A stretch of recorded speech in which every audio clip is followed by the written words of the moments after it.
бар, балдар бар. Сол жақта, мына жақта, сол жақта Актау порт. Жақсы көрілім болсын. Бүгін мына жақта Каспий битум. Мына жерде тағы бір мекеме тұр. Сіздермен мен Ешман Мереке. Мынау бір мекеме или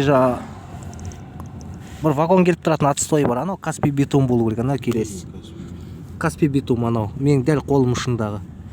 Білсеңіздер, комментарийға жазып кетіп отырыңыздар. Сосын мұнаны да жаза кетіңіздер. Көк забормен қоршалған. Оны да жақындатып көрсетіп жіберейін қазір. Міне. Комментарийға жаза қойыңыздар. Мен нақтырақ білмей жатырмын енді. Мына электриктер болса, міне электр энергия саласында мына каркас осы жөнінде де комментарий жаза кетіңіздер. Міне үлкен қала аралық желі жүріп жатыр мінекей. Мынау каркасный опора угольникпен құрастырылған. Бұдан қанша вольт жүреді, осыны да жаза кетіңіздер. Өйткені енді бір жағынан ақпарат болады. Электрик дейміз, енді электрик болмағанмен де инженер энергетиктер бар, үлкен оқыған ағалар бар деген сияқты білімді азамат кісілер. Комментарий жаза кетіңіздер сол жөнінде де.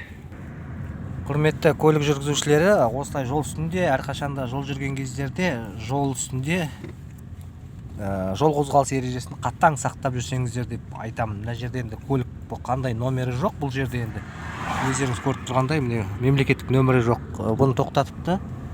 Алдының да артының да номері жоқ мемлекеттік. Қолдан келгенше нөмір тағып жүрген жақсы сияқты. Болмаса ана транзитный номер деген бар, болмаса қағаз жаздыртып алып солай қылып айдап жүргеніміз жақсы. Өйткені жол қозғалыстық ережесін сақтағанымыз өзімізге жақсы болады. Қалай болса да. Одан кейін сенім жүресіз да, құжатыңыз болғаннан кейін. Жаңағыдай нақты дәлелдемелеріңіз болғаннан кейін. Мына жерде битум заводтан постыға дейін, енді мына жерде жол салған кезде инженерлер енді бұны жайдан жай адамдар сметасын сызбайды ғой.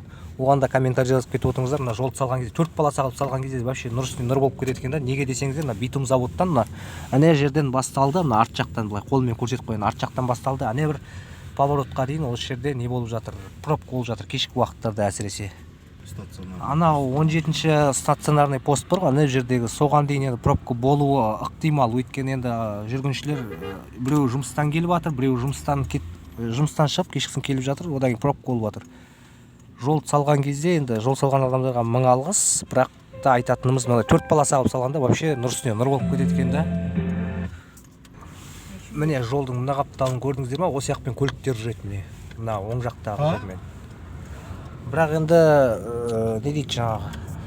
Міне өзім айтып отырмын, автобус көліктерде мына жолмен жүріп бара жатыр. Мына грейдер жол, бірақ енді бұл жерге жол төселмеген. Салған кезде бірақ жолда не болған ғой? Көлік ол кезде аз болған шығар. Қазір көліктің легі көбейді қалада. Енді халықтың жағдайы жақсарып жатыр ғой, шүкір. Көліктің легі көбейгеннен кейін осындай туындап жатқан шығар деп мен өзімше пікірлеп жатырмын. Сіздер де пікірлеріңізді жаза кетіңіздер. Осы мына артта битум заводтан ана стационарный постыға дейін пробка болады осылай кешкісін. Мен жалғыз ғана Алматыда пробка шығар десем, міне Актауда, Маңғыстауда да, Актау қаласында да пробка болып жатыр. Өздеріңіз көріп тұрсыздар, Мына жақта бір Нижнийда жол бар, мына жақта ояқпен жүрсең енді бәсеңдеу, ол жақта бола бермейді көп пробка. Осы жолда особенно пробка болатын. Жаңа бір ой айтам деп келе жатыр едім, негізі ағашты кессең ұзын кес дейді ғой. Ұзын кес ағашты кессең кейін қысқартуың оңай деген сияқты, сол сияқты айтып жатады ғой. Сол сияқты енді алдағы уақыттарда жол салынып жатса, жаңадан мындай жаңғыртылған жолдар салынып жатса, үлкен қылып салған жақсы да нұр үстіне нұр болады. Өйткені көліктер емін-еркін жүреді да. Бірақ енді өте қуаныштымын. Актау мен Жаңаөзеннің ортасындағы жол 4 полосалы жолда ол жерде. Оған да жаңа тіпті қуаныштымыз ол жолға да. Енді жасыратын жоқ. Жақсы салған, тіпті сметасында жақсы сызған. Салған кісілерге де рахмет, мың алғыс кәдімгі. Мың алғыс жаудырамын. Бірақ бір көрсетіп жіберейін, стационарный пост деген бар ана жерде. Көрінбей жатыр екен ана жерде. Соған дейін пробка екен бірталай.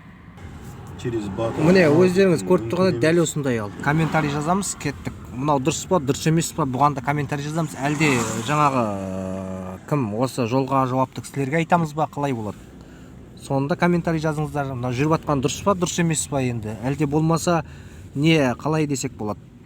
Жолды широкий қылып, қалай? Көлемділеу қылып салу керек па? Сол қалай болады? Оған да комментарий жаза кетіңіздер.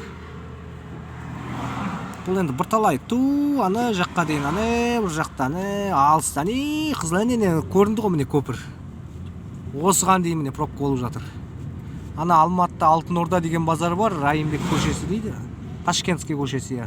Сода дәл осындай пробка болып жатады, кешкісін қаладан шығып кетуі бір қиындық туғызып жатады да, дәл осы жерде де сол жағдай қайталанып жатыр екен да. Негізі жол жүрген адамға не дейді жаңағы? Жолдың мақсаты жету, қыздың мақсаты кету деп айтып атама.